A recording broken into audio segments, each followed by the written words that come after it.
Well, I'm traveling the province a lot as a part of my job, but in particular right now, what we're hearing from a lot of Nova Scotians is that they feel pretty taken by surprise post-election by many of the things that this government has subsequently identified as priorities. So we didn't hear about natural resources during the election, but that is uranium and fracking have become an enormous focus. We didn't hear about university restructuring, but we see a lot of that being rammed through the legislature in our last term. Same with fast-tracking different kinds of approvals. So, what we're hearing from lots of folks is no one's actually talking to us. No one's asking what we want, and no one is sharing what's happening. And so our role as official opposition is to understand how people are feeling, how people are responding to the work of government, and what we might be able to do better. And so that's exactly what we're doing on the ground in communities across the province this summer. And you kicked off the tour yesterday in Wolfville. How did it go? We did. It was fantastic. We met at the Wolfville Legion. I spent the day meeting with folks throughout the valley. So we were in Kentville and Canning and Port Williams and Wolfville. And we had standing room only at the Wolfville Legion. I'm not really good at crowds, but probably over 100 people, and it was just a small gathering, really. And people were super engaged. They wanted to talk. We had a bunch of political science students from Acadia, which is always great. We had families and young parents, and we had seniors and people asking about healthcare, people asking about housing, certainly people concerned about uranium, because obviously that's an issue in different areas of the valley. And in general, people just wanting to engage. Agriculture is another big issue. Recently, it's been made clear by the Federation of Agriculture and others that Nova Scotia's farmers have been in the red for 10 years, and the minister couldn't say why. So clearly that's a big issue for a lot of farming families and communities across the valley and other parts of the province. So we had a great opportunity to engage, and it was a real success. I want to pick you up on something you said. You mentioned about 100 people being there, and you're not good with crowds. I think what you meant was you're not good at estimating how many people were there. That's right. That's exactly right. I was going to say, well, because I know you. You are excellent with crowds, my lady. You really are, so no question. I know with interest you're going to have several stops across the province, but none is scheduled as yet in Cumberland. Are we a lost cause for you, or what? Absolutely not. Absolutely not. With this summer is the launch of the tour, so people are only so engaged throughout the summer, Bill, and so we are going to get to a number of communities this summer, but this tour will continue, and we're certainly going to endeavor to visit every community we possibly can. So Cumberland's absolutely not a lost cause. As you know, I was out your way not long ago, and I'm sure I'll be back before too long. No, I'm sure you will too. And, we're actually hosting a town hall meeting here on Saturday night. Hope Center is kind of a mini community center, if you will, and we use it for all kinds of things. It's small, and it's small by design. It's an oversized radio studio, in fact. And so we can seat 30 people for an event, but then we record it all. We recorded the video, we record the audio, and while 30 people might be all that get in to be able to ask questions, in the end, the whole world can see and hear what goes on. So maybe someday we'll do the same with you. We'll make that offer to you. Yeah, that'd be great. Yeah, I'd love to. That'd be great. Now, I suspect you may have had some conversation as well about the very frustrating data breach at Nova Scotia Power. And Absolutely. There's a whole bunch of issues about that. When I first heard that you were raising those issues, I thought, you know what, that's a private company, that's not politics. But then I realized they've got their finger in every household in the province, and I'm not a real fan of the company free enterprise operation of the Light and Power Company from the old days. And I, for one, would be quite content to see it taken over by the province, but that's another story. What do you run into with the people's frustrations on maybe being part of that breach? Well, I think it's important for your listeners to know, because I don't think it was very clear in the information released yesterday by the company, that it now appears that breach may, in fact, impact all customers, and not just all present customers, but all past customers. And this is a huge issue because, as you say, this is a company that has a monopoly. And, of course, people weren't happy with Nova Scotia Power before this. We have bills and rates that continue to go up. We have a company that's missing its renewable energy targets. We're still burning a fair bit of coal in our province. And we don't have reliable power. The power goes out when the wind blows. And so we have huge, huge issues with this company. But this privacy breach is deeply concerning. At the heart of it is the fact that they have social insurance numbers from people across this province, and they've kept them. And in fact, I got a letter from someone today who said, I lived in Nova Scotia during university. I had an account with Nova Scotia Power. And when I moved back 20 years later, they could identify my former account by my social insurance number.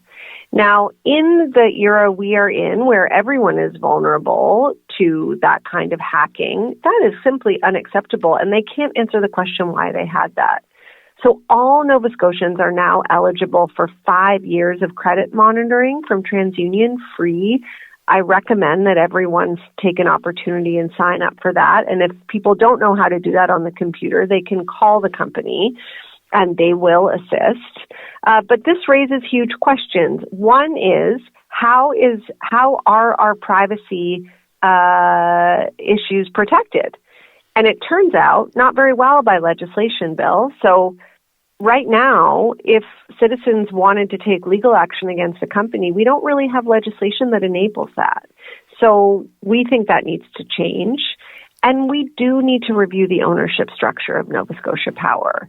And whether that means that it becomes public, whether that means that part of it becomes public, whether that means it's a cooperative utility which exists, right across the world in North America, who knows? But the reality is we have a company that's making a lot of money and delivering very poor service, and now has made potentially every single Nova Scotian vulnerable to identity theft. So something really has to change.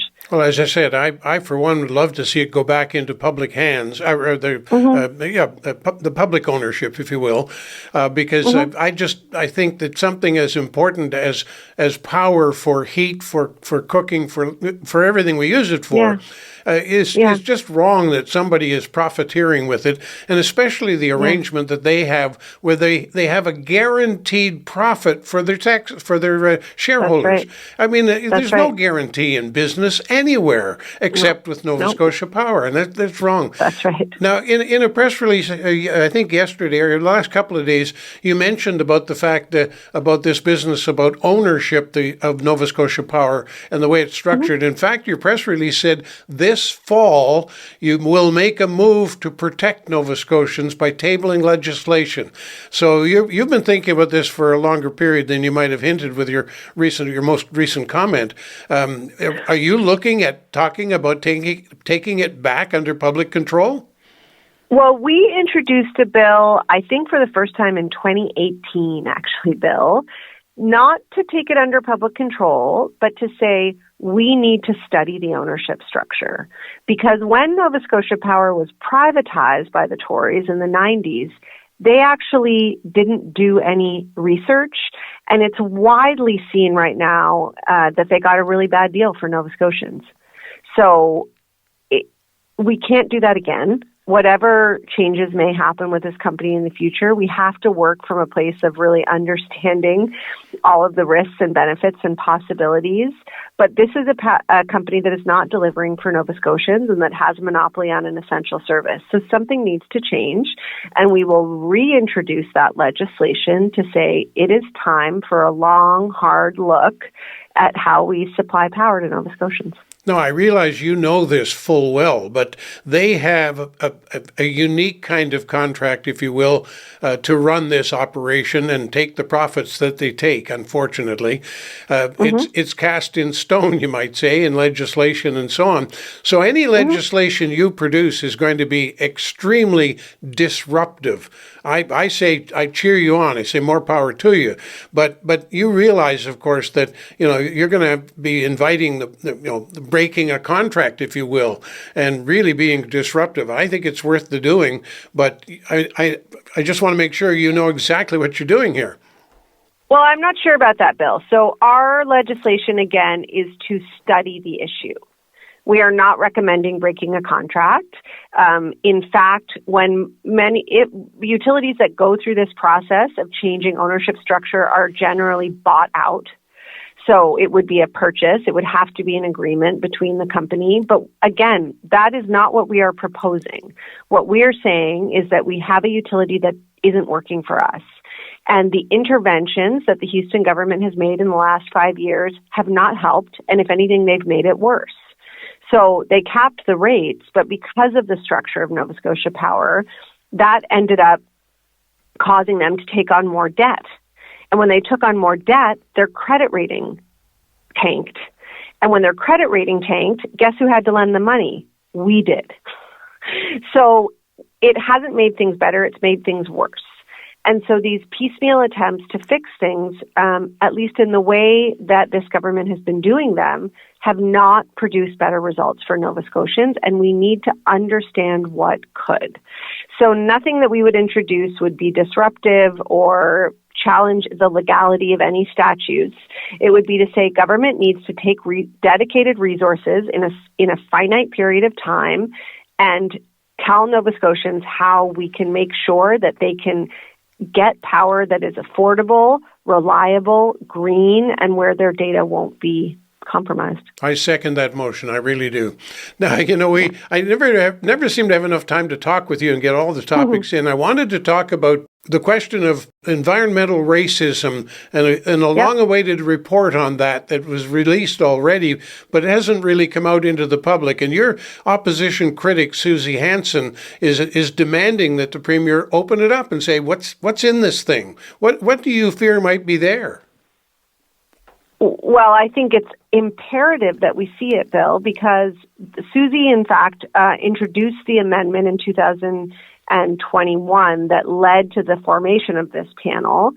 This panel was all people outside of government who were supposed to study and produce a public report on the ways in which different environmental and industrial projects have created toxic conditions for communities in which they're sited, which often in our province have been African, Nova Scotian, and Indigenous communities. And no question.